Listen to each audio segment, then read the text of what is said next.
Halo, selamat siang.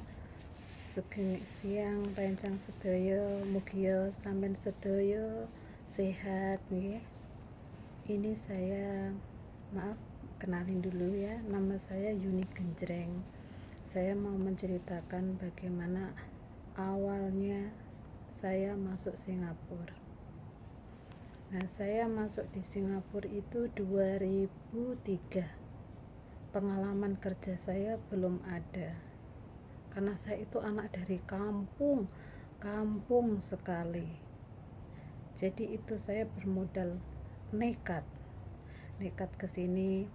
Kemudian sudah sampai di sini itu, saya sampai di sini tahun 2003 niku saya masuk sini, dijemput oleh bos. Nah, bos itu pertama langsung jumpa pertama kali itu meragukan, loh ini anak kok kecil, kurus, dekil, tomboy, apa nanti bisa kerja? Saya jawab, insya Allah saya itu bisa kerja. Nah, masuk ke rumah itu saya juga kaget, karena saya itu yang namanya masak. Kalau masak itu kan orang kampung paling taunya kan sayur lompong, sayur apa, jantung apa kan, nggak seperti di sini. Saya pertama juga bingung, ini saya harus masaknya gimana. Nah, tapi saya yakin saya itu pasti akan bisa kalau belajar. Kebetulan memang ada orang tua ya, ada ama sama akong.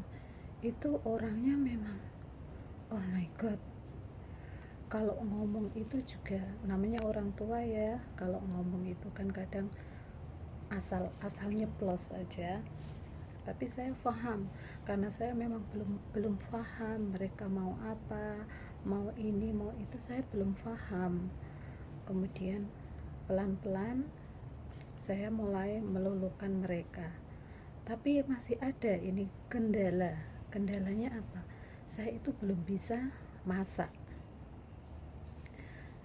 Siang selalu dikomplain, malam juga dikomplain, karena saya selalu salah masak itu, saya selalu salah karena masih saya membawa masakan itu seperti masak di kampung, apa-apa yang serba sampai layu. Kalau di kampung seperti masak itu apa namanya, kubis ya, itu kan orang kampung kan sampai lembek, itu kan enak sekali. Nah, seperti itu contoh satu lagi. Dan belum yang lain seperti masak udang itu saya sama sekali tidak tahu. Karena apa, selama di Indonesia itu saya dulu kecil saya belum pernah yang namanya makan udang. Baru masuk sini itu saya tahu makan udang. Nah, itu saya kena marah. Hampir setiap hari saya itu kena marah ama akong untuk medemnya, karena medemnya kerja. Tapi kalau pulang kan pasti kena itu omongannya amang, komplain kalau Yuni begini. Itu hampir 1 bulan, dua bulan juga begitu. Terus mungkin mamnya itu ngerasa stres juga ya, karena setiap pulang dari kerja amanya komplain ini komplain itu.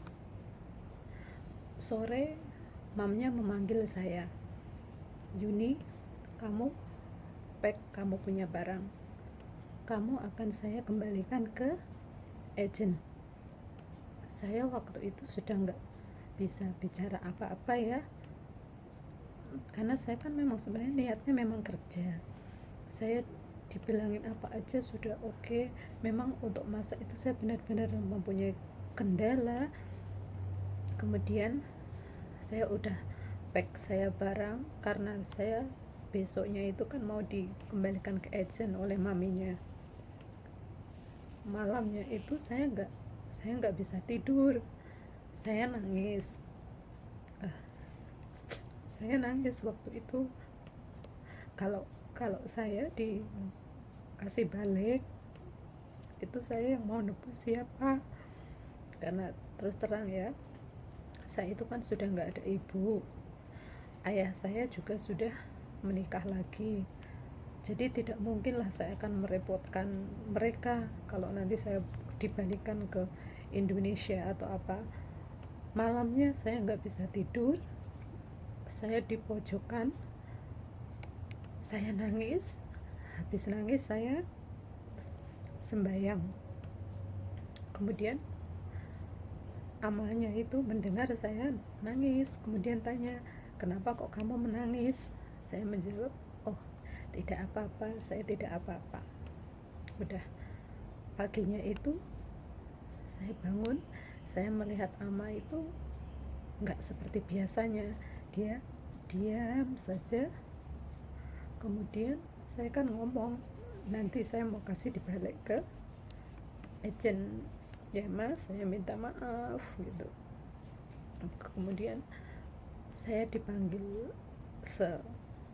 tapi sebelumnya saya ada dengar dari pintu kalau saya itu bilang kasihan anak itu kalau mau dikasih balik ke agent. Saya manggil saya, Yuni, apa kamu itu masih mau kerja di sini?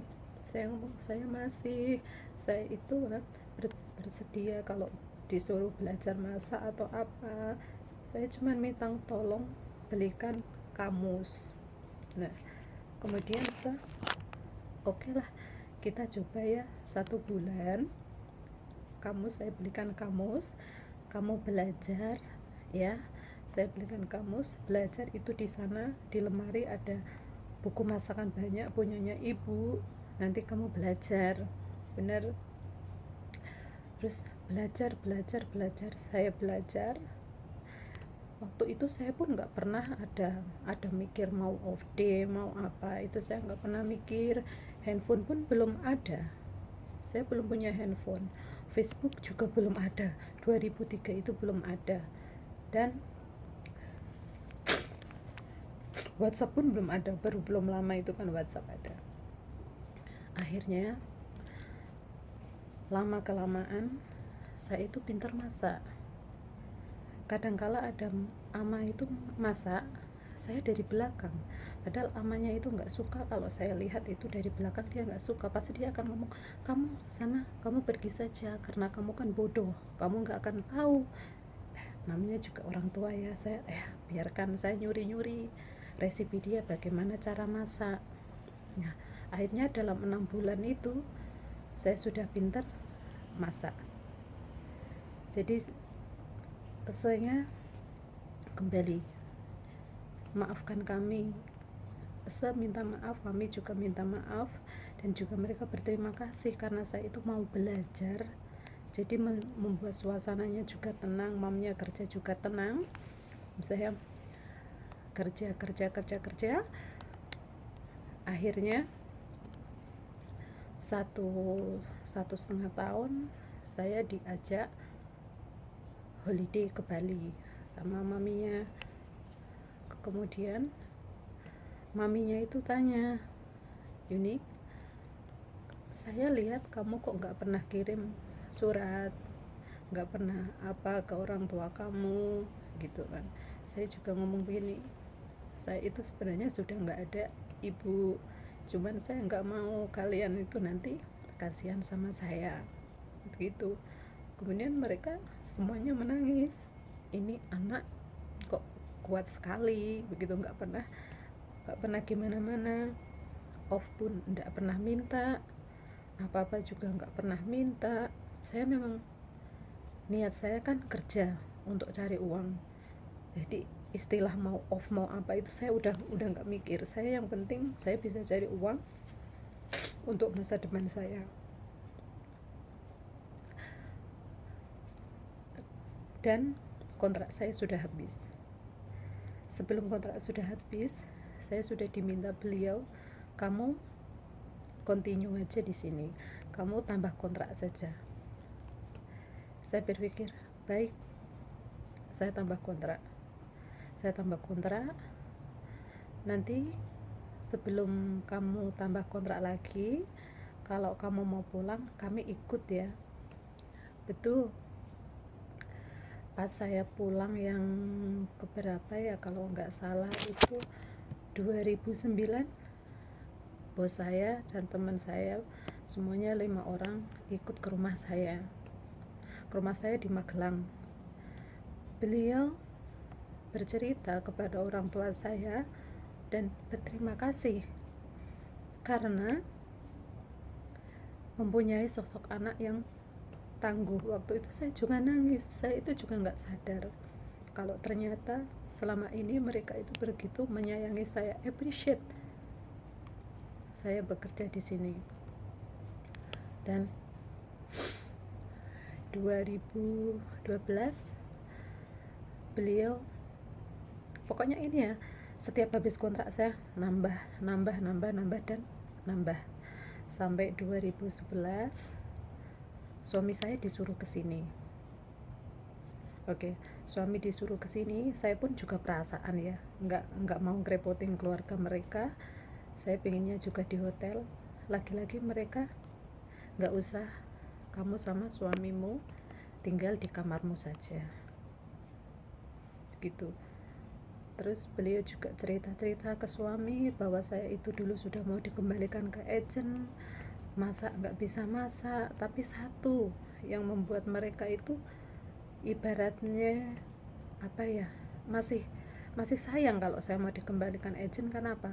Saya itu kalau nyuci baju itu bersih sekali, kalau saya lap lantai itu bersih sekali, jadi menata barang juga rajin. Nah, mungkin dari sana itu mereka dari sekian banyak pekerjaan hanya masak saja yang perlu belajar. Tapi memang saya nggak pantang menyerah karena saya nggak mau dikembalikan ke agent.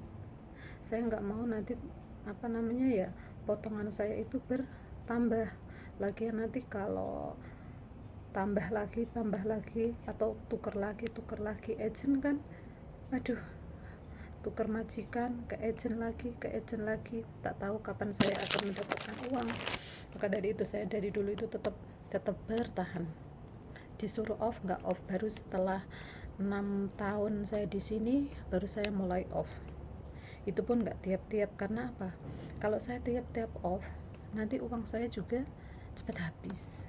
Nah, jadi ya nggak ada semua yang instan, itu tidak ada, semua butuh perjuangan. Kalau sekarang mungkin malah justru lebih enak karena ada WhatsApp, ada Facebook. Kalau dulu sama sekali itu tidak ada. Kita mau telepon rumah aja pakai HelloCard yang $10 ya, itu susahnya zaman dulu. Tapi ya itu sungguh sangat